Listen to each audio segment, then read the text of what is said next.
There's trouble in every corner around here. Yeah, from past experiences, it's been pretty tough living around here. I know quite a lot of people. I used to go to school with them in primary, and I've seen them 4 years later, and they've changed. They've taken the other path. I probably would have taken that path if I didn't join the academy.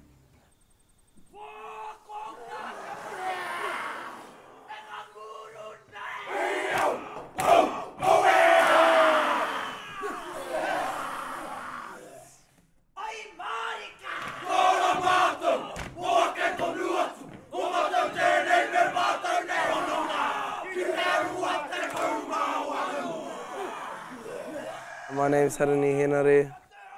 I was born and bred in Kaukau, Northland. Been attending the Leadership Academy for the last 4 years. My long-term goal is to hopefully be in the Navy one day, and short-term is just to make it through school.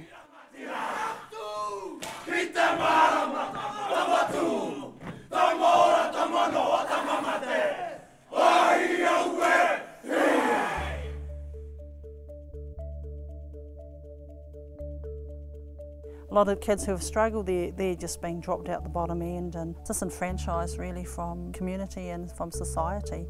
And if they don't get a good leg in with work and education, then often these kids will go on to be unemployed, lifetime beneficiaries in gangs. They end up causing trouble really. So it was really about supporting families and their boys in the schools and making sure the boys are mentally and physically and emotionally prepared to be at school. 28th Māori Battalion is really the overarching korowai or cloak that we have around the academy.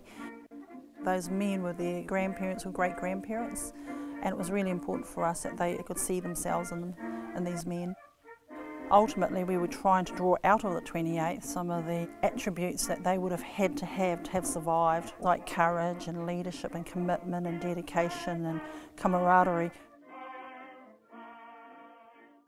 They just put this message in your head that you're a leader of tomorrow, and yeah, it's really about honouring our ancestors that went to war. You're continuously always working. There's no stop. Wake up, breakfast, clean up, school, and then the gym, and then straight back dinner, clean up, get ready for school, and then sleep. There's no time for rest. But you realise that if you stay true to it, you have a good future ahead of yourself. As soon as you put the uniform on, it's like you're carrying something. Everyone's like, oh, look at these guys. Oh, they're here again. I heard they're pretty cool. And you feel more bonded or connected to the community, that they actually know who you are. Duty, patriotism, individual sacrifice are the enduring legacies of Gallipoli. They've given me plenty of leadership opportunities to take up. They've taken us quite a lot of places that I've never been to before, and yeah, I've loved it. Lest we forget. The Academy of the 28th Māori Battalion, that in itself is something they look up to and people out there look up to. So once they step out as an academy now, they're very, very well known because of the depth of what they represent. And all those boys have taken it all on. The academy, they've ticked all the boxes.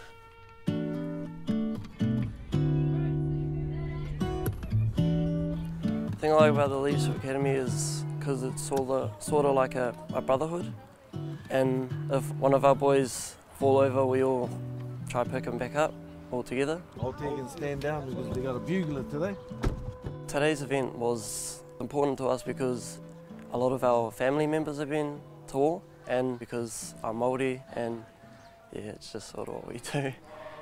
Everyone that went overseas, I don't care what war it is, they've done it. At home I just done whatever, whereas here you feel like you're improving, and everyone notices that too. So, and you get people notice your achievement, and stuff, and they all like congratulate you and stuff, and it makes you feel like, oh, I want to do another big goal and stuff. It's helped me build character and just making new friends each year. It's kind of like changed my life, actually.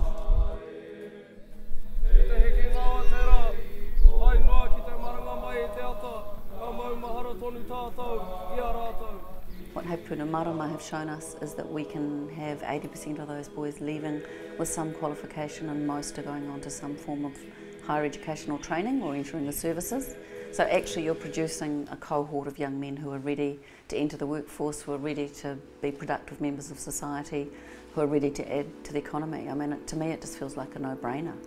Without ASB's continual support, we would have really struggled to get a foothold and then to be in a position to use the partnership schools as the next platform for our development for our boys. So they were huge. Without that support we wouldn't have been able to get where we are now. My hope for them is that they'll be around forever.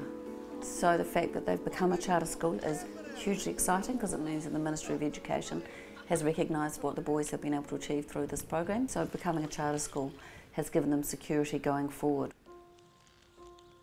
My grades were low at the time before I joined the Leadership Academy, and since I joined, passed the level 1 with merit endorsed, and I was happy beyond where I was when I first started. Teaches you how to set goals, really. If you can achieve it, you can set yourself a goal, and then you can achieve anything. When you see the families come in and they ask you to save their boys, you know, you can't beat that. And you work with those families and those kids and they make a difference. You're reaching out to change lives, and it's amazing.